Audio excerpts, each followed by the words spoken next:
Nós vamos continuar o nosso estudo, nossa mensagem no Evangelho de João, e eu creio que a gente pode pensar como uma caminhada com Jesus, né? Seguindo Jesus, percebendo qual foi os seus lugares na terra, os contatos que ele teve com pessoas, a forma que Jesus agiu. É muito bom a gente poder estudar essas passagens. Evangelho de João, capítulo 4, eu vou ler os versos de 43 a 54.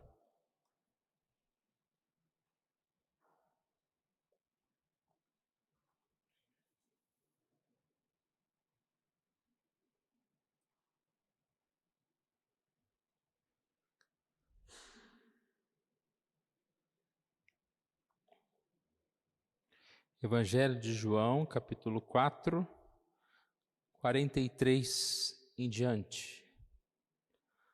Passado 2 dias, partiu dali para a Galiléia, porque o mesmo Jesus testemunhou de um profeta, que um profeta não tem honra na sua própria terra. Assim, quando chegou a Galiléia, os galileus o receberam, porque viram todas as coisas que ele fizera em Jerusalém, por ocasião da festa, a qual eles também tinham comparecido. Dirigiu-se de novo a Caná da Galiléia, onde a água fizera vinho. Ora, havia um oficial do rei, cujo filho estava doente em Cafarnaum. Tendo ouvido dizer que Jesus viera de Judeia para a Galiléia, foi ter com ele e lhe rogou que descesse para curar seu filho, que estava à morte. Então Jesus lhe disse: se porventura não virdes sinais e prodígios, de modo nenhum crereis. Rogou-lhe o oficial: Senhor, desce antes que meu filho morra. Vai, disse-lhe Jesus, teu filho vive. O homem creu na palavra de Jesus e partiu. Já ele descia quando os seus servos lhe vieram ao encontro, anunciando-lhe que o seu filho vivia. Então indagou deles que hora seu filho se sentira melhor. Informaram: ontem, à hora 7ª, a febre o deixou. Com isso, reconheceu o pai ser aquela precisamente a hora em que Jesus lhe dissera: teu filho vive. E creu ele e toda a sua casa. Foi este o segundo sinal que fez Jesus depois de vir da Judéia para a Galiléia. Logo de início, nós encontramos os versos 43 a 45, uma passagem que informa que Jesus não foi muito bem recebido, honrado em sua própria casa. Não foi bem recebido por todos, mas principalmente por aqueles que estavam próximo deles. E aqui o texto diz: um profeta não tem honras na sua própria terra. O profeta não tem honra na sua própria terra. Eu gostaria de deixar 2 considerações antes de nós passarmos a história aqui do oficial do rei. Vendo esta consideração, nós podemos pensar que nós não devemos ficar preocupados quando alguém que está próximo de nós não reconhece o nosso valor. Jesus foi desprezado, nós não seríamos? Então essa é a primeira questão. Não devemos ficar tristes, preocupados, quando alguém que está perto de nós não reconhece o nosso valor. Uma outra questão mais importante aqui é que nós não devemos deixar que a proximidade nos leve a desprezar as qualidades de nosso próximo e o valor das coisas que temos, da igreja que pertencemos e tudo mais. Novamente, não devemos deixar que a proximidade nos leve a desprezar as qualidades do nosso próximo, as qualidades da nossa igreja, da nossa cidade, do nosso trabalho, porque muitas vezes o que está próximo parece não ter valor. Tem gente que mora lá na praia e a gente viaja para ir lá na praia e a pessoa mora lá na porta da praia e nem vai na praia. Não dá valor que tem muitas vezes. Os galileus receberam Jesus. E ali diz que eles viram todas as coisas que ele tinha feito. E essa é a ideia, irmãos. Estar próximo, como nós falamos hoje cedo, é uma lente. Você vai ver tanto defeitos, como você também está próximo, você vai ver as virtudes, as necessidades das pessoas. E às vezes a gente prefere ver os defeitos para criticar, e a gente não vê as virtudes e muito menos vê a necessidade do nosso próximo para ajudar. Como os galileus que receberam Jesus, Jesus não tinha defeito, mas eles perceberam e viram todas as coisas que Jesus tinha feito e por isso seguiam Jesus. Nós devemos agir assim, na qualidade, votar ou focar na qualidade dos outros, estar próximo dos outros. Mas o nosso texto aqui é a história do oficial do rei.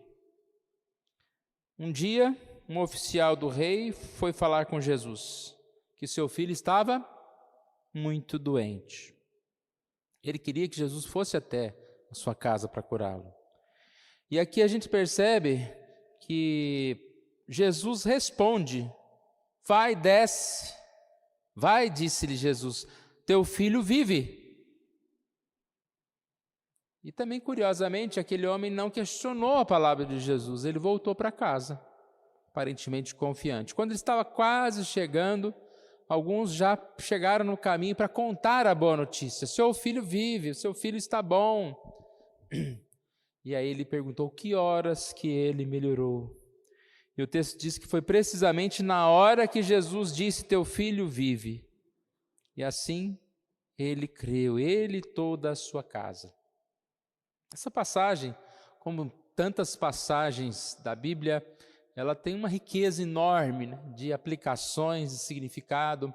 Eu gostei muito de um comentarista chamado Riley, que fez 4 observações sobre esse texto, e eu peguei os tópicos e assim falei outras coisas a respeito disso. E nós vamos tratar nessa noite de 4 lições importantes na história do oficial do rei. A primeira: palavra de Cristo exerce o mesmo poder que sua presença. Esse é um dos milagres, digamos assim, mais impressionantes, porque Jesus curou apenas pela sua palavra. Ele não foi até aquele local, ele não pôs a mão, posição de mão sobre o filho. A sua palavra foi suficiente. Esse comentarista Riley, ele comenta o seguinte: a palavra falada por Cristo exerce o mesmo poder que sua presença. Jesus não desceu a Cafarnaum para ver o jovem enfermo, apenas pronunciou estas palavras: teu filho vive. Um grande poder acompanhou essa curta sentença. Ele apenas ordenou e a enfermidade mortal se retirou. Esse acontecimento nos traz um conforto singular, faz com que tributemos enorme valor a cada uma das promessas de misericórdia, graça e paz que procedem dos lábios de Cristo.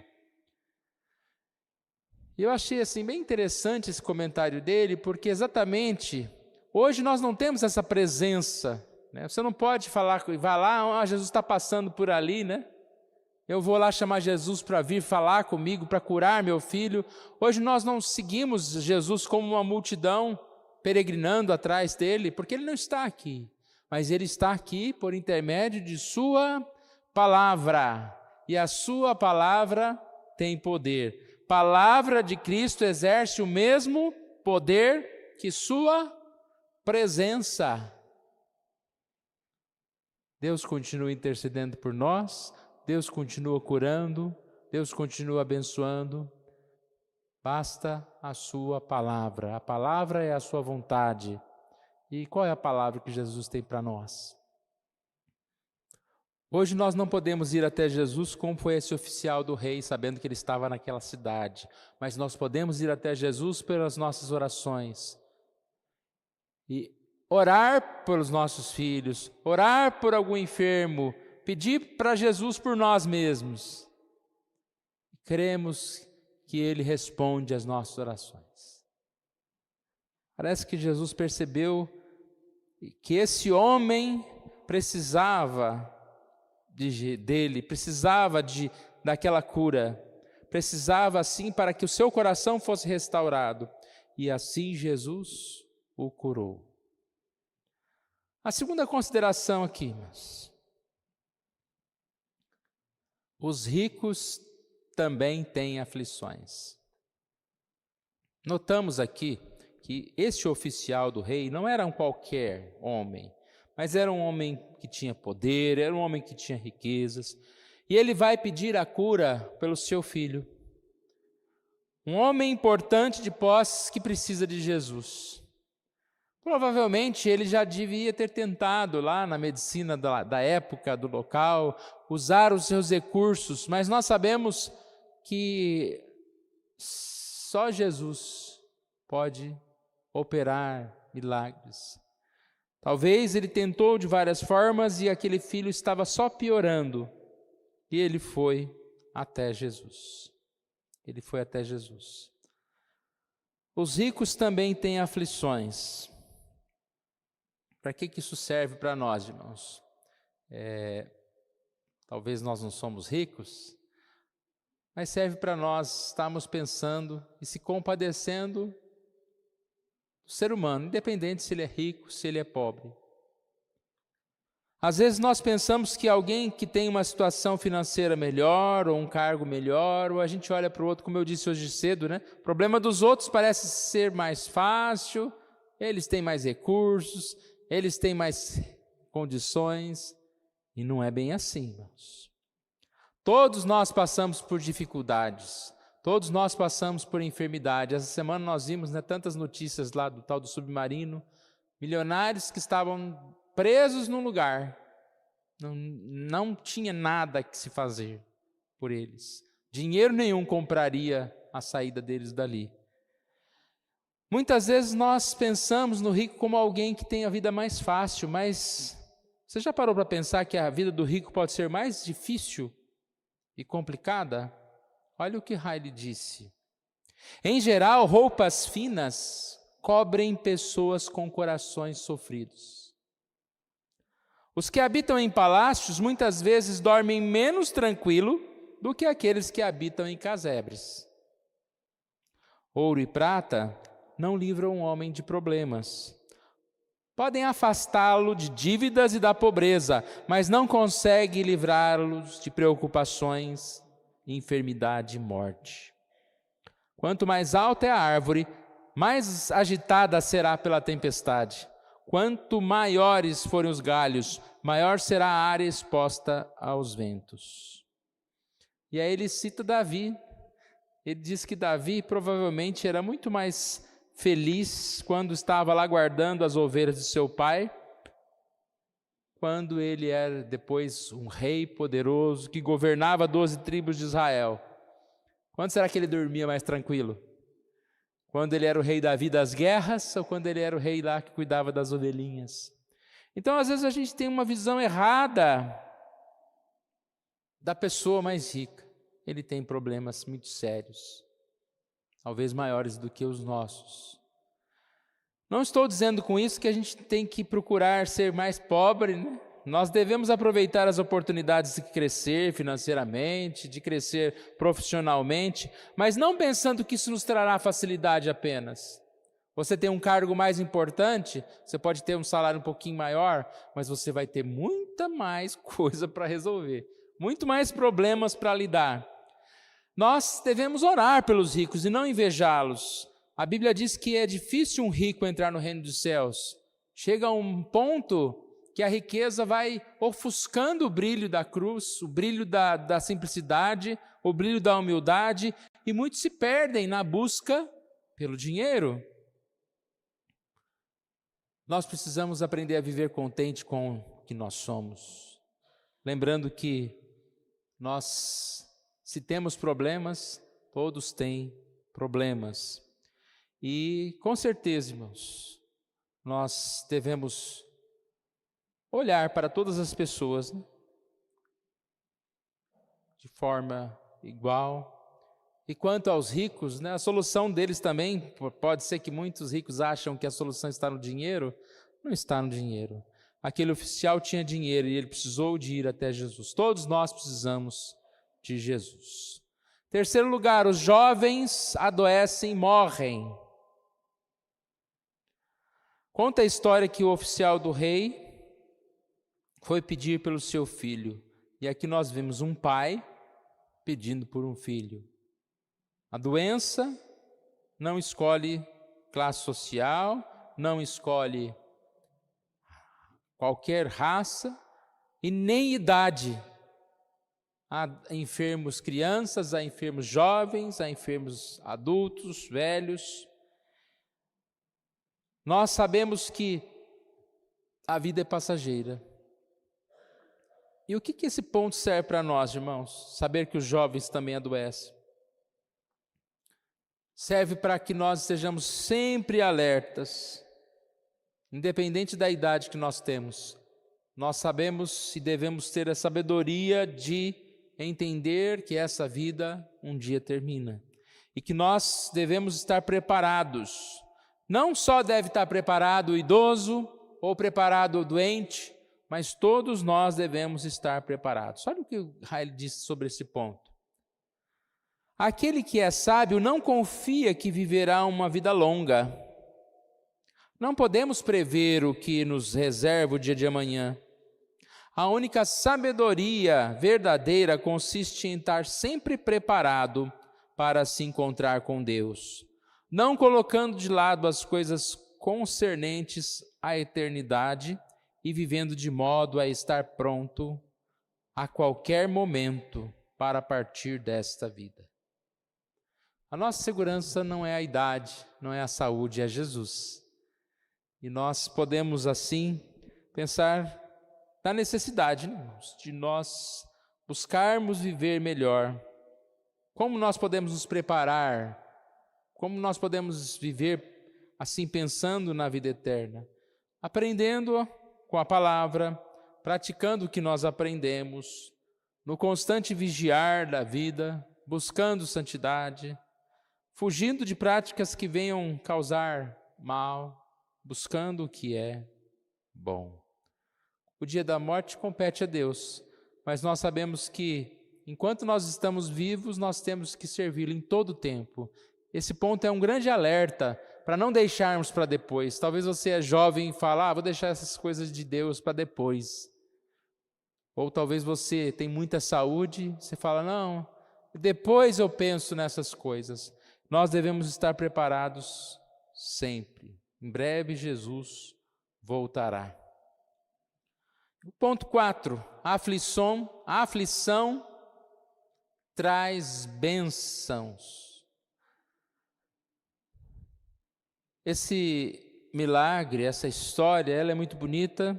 Já citei no início aqui a questão de um milagre ser feito só pela palavra de Jesus, à distância. Mas aqui a gente vê o desfecho de forma muito especial. Quando aquele pai, no versículo 52, indagou deles a que hora o seu filho se sentira melhor, informaram ontem, à hora 7ª, a febre o deixou. E o pai reconheceu o pai ser aquela precisamente a hora em que Jesus dissera, teu filho vive. Aí na sequência diz, foi este o segundo sinal que fez Jesus. Nós percebemos que, no finalzinho aqui, irmãos, no finalzinho do versículo 53 diz, teu filho vive. E aí diz, e creu ele e toda a sua casa. O benefício das aflições.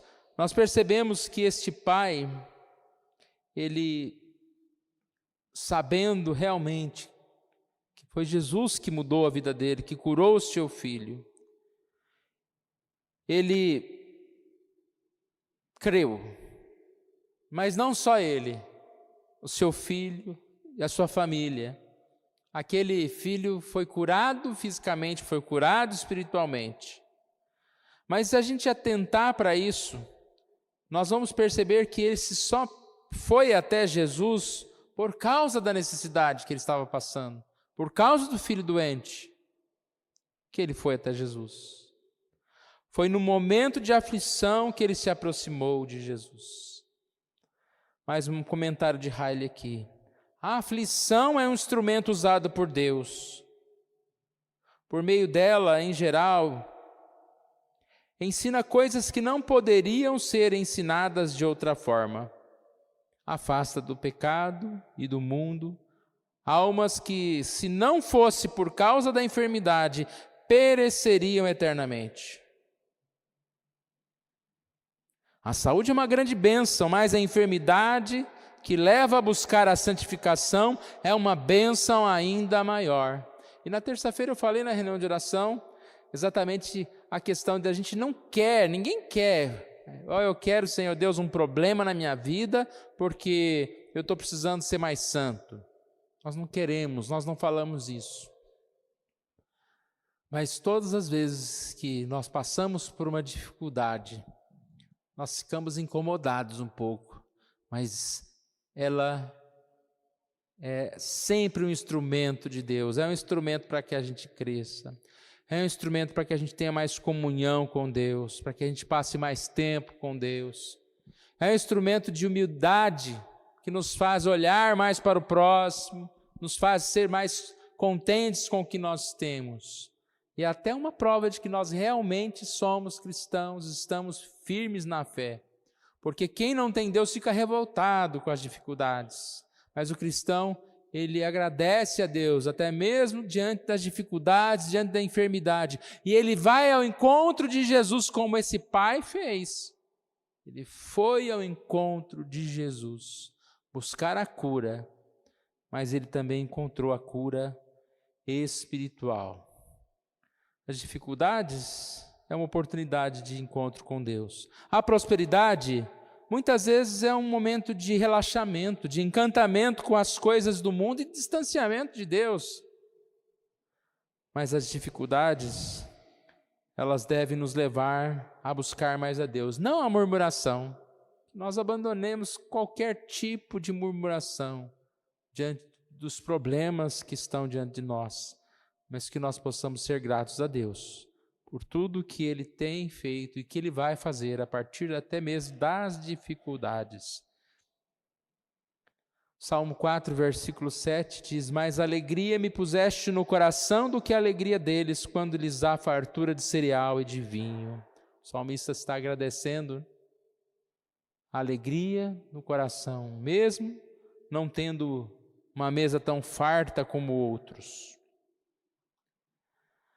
Salmo 119, no início do verso 71, diz: foi-me bom ter passado pela aflição, para que ele pudesse conhecer os caminhos de Deus. Foi-me bom ter passado pela aflição, para que eu aprendesse os teus decretos. A aflição traz bênçãos. Essa história, mais uma história do amor de Jesus. O texto diz que aqui foi o segundo sinal, que fez Jesus. E assim nós percebemos o cuidado de Jesus, o amor de Jesus, o cuidado de Jesus para com aquela vida. Quais foram as lições, irmãos? A palavra de Cristo exerce poder. Sua palavra, sua presença mesmo que espiritualmente, o poder do Senhor vem sobre nós. Todos sofrem aflições, os ricos também sofrem aflições. Os jovens adoecem e morrem, todos nós devemos estar preparados para a vinda do Senhor. A aflição traz bênçãos. Quando nós passarmos por dificuldades, que nós estejamos buscando, o para quê daquela dificuldade. Não se preocupe muito com o porquê daquilo.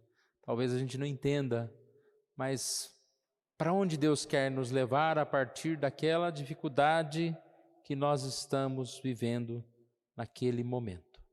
Que Deus assim nos abençoe. Vamos curvar as nossas cabeças, vamos orar ao Senhor.